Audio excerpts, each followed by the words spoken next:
Why won't you talk to me? I asked. I've decided not to talk to people I don't know. I understand. I'll go away. Living with my husband's parents, they completely ignored me. I thought my mother-in-law might ignore me, but I never expected my father-in-law to treat me the same way. There was a reason why they changed. It was because my sister-in-law, who didn't like me, came back home. Since she returned, our peaceful life together turned upside down. Don't regret it, okay? You think I'll regret leaving? Think again, meanie. I packed my things and left my in-laws' house. Just 3 days after I left, there was chaos in their home. I met my husband at work. He worked in sales and often came to my office, and I was his main contact. As we spent more time together in meetings, I started to like him. He was caring and kind, tall, and not exactly what you'd call handsome, but he had a charming personality. He was well liked, but for some reason, he said he liked me, and we started dating. When we talked, he told me he grew up in a normal family with parents and a sister. I lost my parents when I was young and grew up in an orphanage. It was a hard thing for me, but when we started dating, I told him about my past. He said, "That sounds tough, but don't worry, I'll always be here for you." Not long after, he asked me to marry him. He always wanted our relationship to lead to marriage and quickly introduced me to his parents. When I told them about growing up in the orphanage, they listened carefully and reassured me it wouldn't affect our marriage. It made me really happy. They even said that my background didn't matter in becoming their daughter-in-law, which made me feel really good. But my sister-in-law, who was very close to her brother, seemed surprised, asking, "You grew up in an orphanage?" My husband had to scold her. Looking back, she probably didn't like me from the start. I didn't think much of it then, just assuming we were still getting to know each other. Before we got married, my husband and I talked about moving in with his parents. We thought about it seriously, but I decided to keep my job.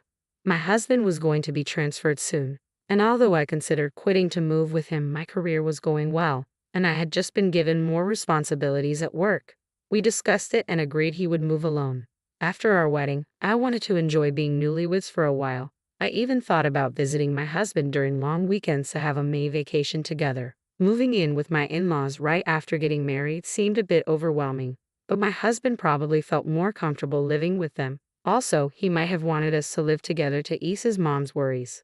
Since I lost my parents when I was young, I always wished for a family, so living with them didn't seem entirely bad. Besides, my in-laws had always been nice to me, and I grew to like them. It was tough juggling work and my role as a daughter-in-law, but having a family made me happy and complete. One day, my father-in-law came to me with a surprising request. It was the beginning of some trouble in our seemingly happy living arrangement. It happened when my usually anxious mother-in-law, who often acted bossy towards my father-in-law, was out shopping. I was getting ready to do some cleaning on my day off when my father-in-law asked to talk to me. "What's up?" "Well, I don't want my wife to find out, but I need to take time off from work." "Time off?" I asked, surprised.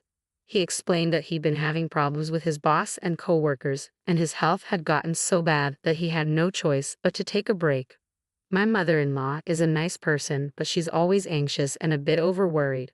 Living with them, I notice how she tends to fret a lot, and my father-in-law walked on eggshells around her to avoid upsetting her. He had always been on the thin side, but lately I realized he seemed to have lost some weight. It would have been nice if my mother-in-law genuinely cared about my father-in-law's weight loss. But when he took a sick day because of a cold before, she said, "A cold?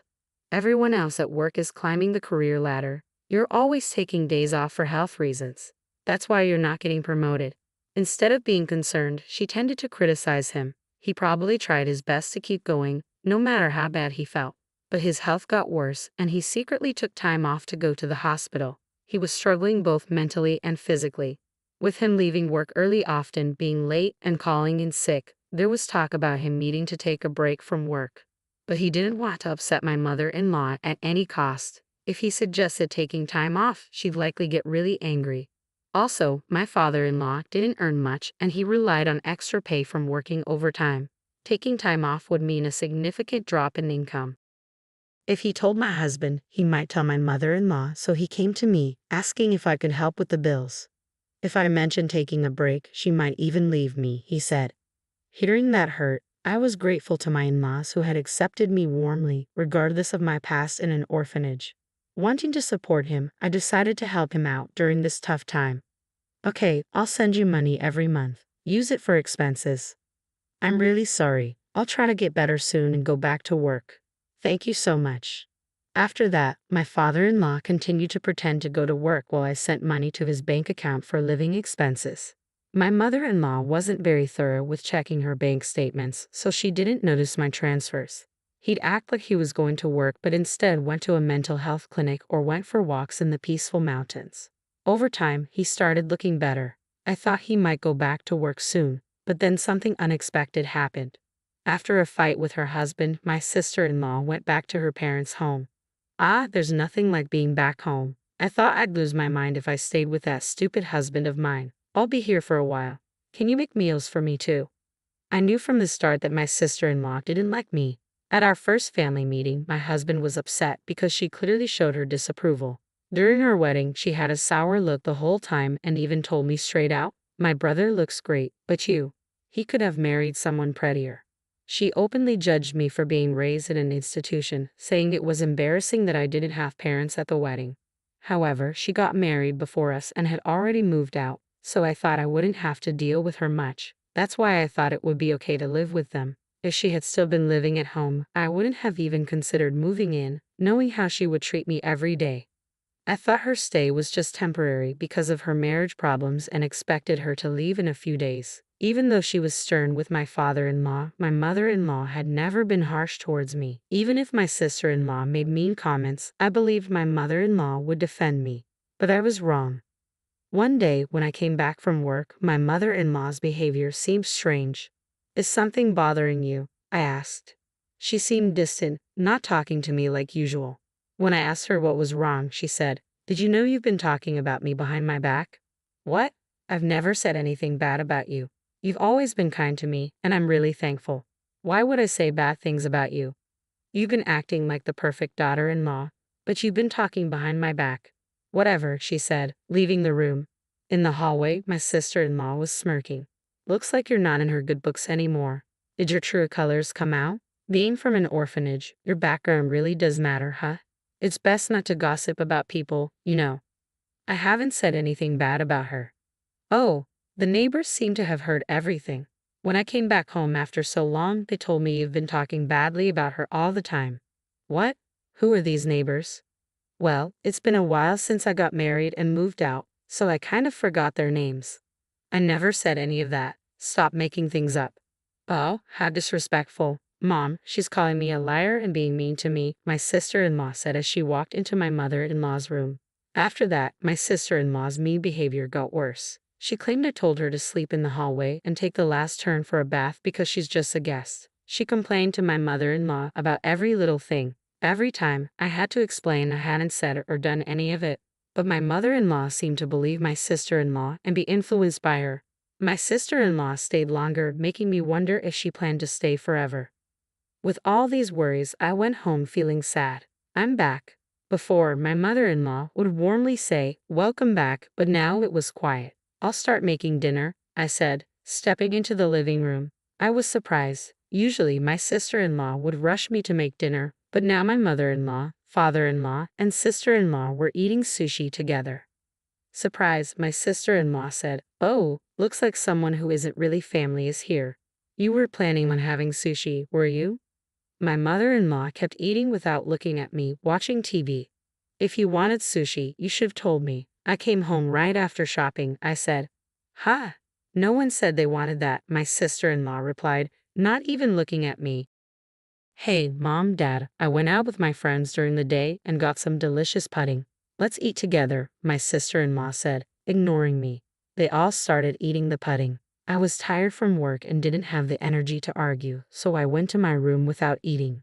The next day, my sister-in-law said she was going out with friends and asked me to drive her to the station. I said no because it was a weekday and I had work. Even if we were going in the same direction, it was a different route, and she wanted to leave around noon. I couldn't do it.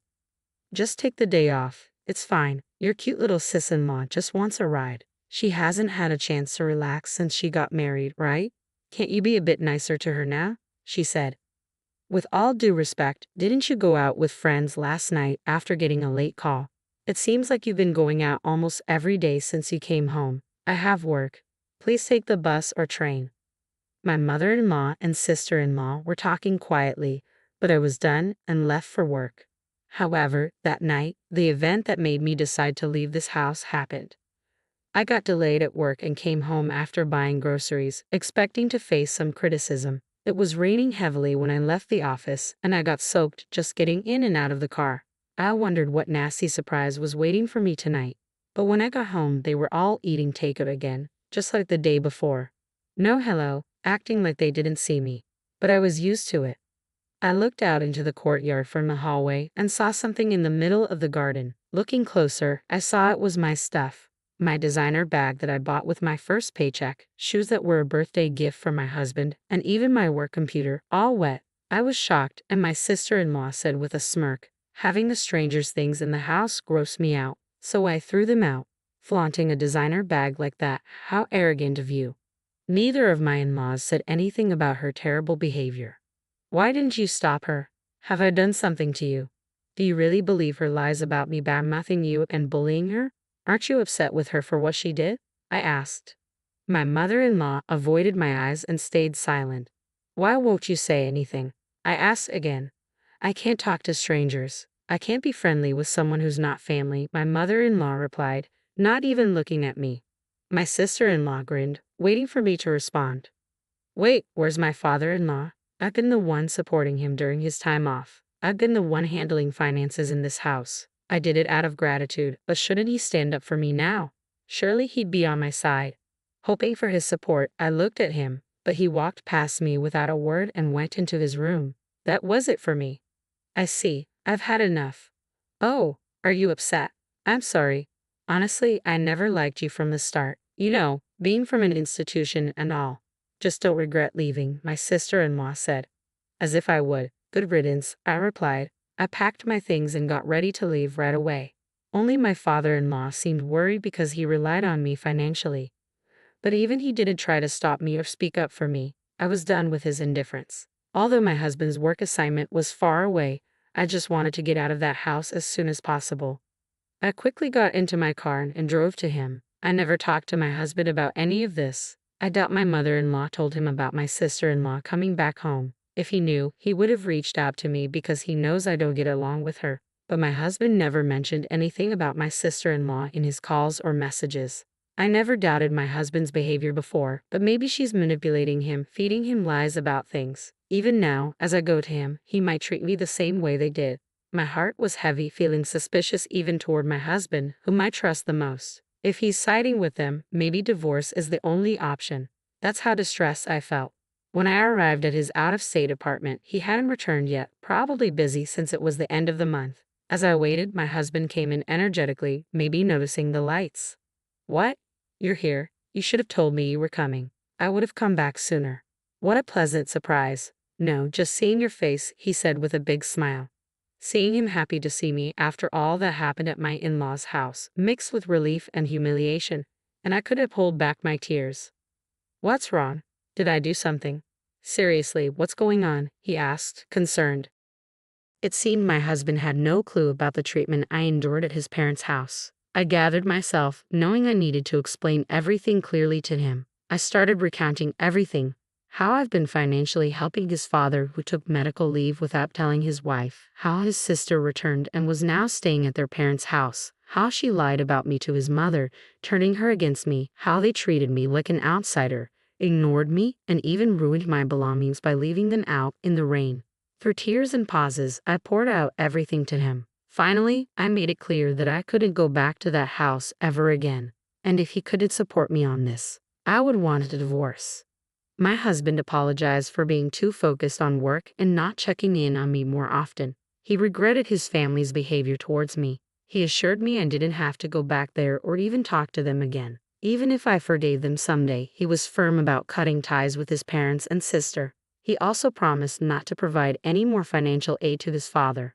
That night, I felt a huge weight lifted off my shoulders. The tension I'd been carrying melted away, and I slept peacefully by his side. After leaving my in-laws' house, I never went back. Commuting from my husband's out-of-state place wasn't practical, but I had already talked to my company about working remotely. My job didn't require me to be in the office all the time, and many of my colleagues worked from home too. Although I still had to visit the office a few times a month, some colleagues lived even farther away, so working remotely wasn't a problem. Living with my in-laws and dealing with my sister-in-law's bullying, I hadn't truly experienced married life. But now we could finally live like newlyweds. As I set up my remote workstation, as expected, my sister-in-law contacted me. It turned out that the day after I left their house was my father-in-law's payday. My mother-in-law usually takes out a certain amount and transfers it to their household account, but this time she couldn't. It was only then that she realized I had been helping them financially during my father-in-law's time off. "Hey, why didn't you tell me you were covering the living expenses?" He asked me not to, saying he didn't want you to know, so I kept it to myself. Anyway, we're running out of money for living expenses, and there's no one to cook or do laundry. The place is a mess. As his wife, you need to come back and take care of these things and send money quickly. How heartless. I already told you, didn't I? I have no intention of going back to that house or being treated like your maid. Why should I help people who hate me, ruin my things, and treat me like this? Aren't you his wife? Without your help, we can't pay the bills or even shop. That's exactly why I'm saying it. I'm an outsider, so it's none of my business, right? I hung up, ignoring my sister-in-law's complaints. She and my mother-in-law kept bothering me with calls and messages, but I ignored all of them. Even after my husband returned from work, they kept calling persistently. When my husband finally answered, he told them firmly, "I will forgive you for how you treated her, and I'm not sending her back to you. I'm not coming back either. I don't see you as my family anymore. Leave my wife alone, or you'll regret it." Considering my sister-in-law adored her brother and my mother-in-law heavily relied on him, they were probably shocked. A few days later, I got a call from my father-in-law. He said living with my mother-in-law and sister-in-law was getting too hard, and he begged me to continue the financial help. I'm grateful they accepted me when I married, despite growing up in an orphanage, but they didn't support me when I needed it, despite all the financial help I provided. I don't owe them anything. Why should I help those who joined others in ignoring me? I'll never assist you again. And with that, I ended the call. Later on, my persistent mother-in-law and sister-in-law shamelessly showed up at my workplace. Since I was already working remotely and had a bad feeling about them, I had informed my company about the situation. Security was alerted right away. They caused a scene, demanding that the company make me send money back home. When my husband heard about it, he said, "Report them to the police." My colleagues were supportive, saying, "I can't believe you had to live with those people. Focus on your remote work with your husband." As for my in-laws, my father-in-law's health declined under the pressure from my mother-in-law and sister-in-law, and he eventually quit his job. My sister-in-law tried to return to her husband's family, but he refused to take her back. The town quickly learned about her drama at my workplace, causing an uproar at her in-law's place. The real reason for their fight was her affair, and this incident added to their problems, leading to an immediate decision to divorce. Left without a home, my in-laws and sister-in-law moved to a cheap apartment, managing with part-time jobs. As for my husband and me, we're finally enjoying peaceful days, feeling mentally and physically fulfilled. Recently, we found out we're expecting a child, and we couldn't be happier. We're eagerly awaiting the day we meet our baby, cherishing our time together.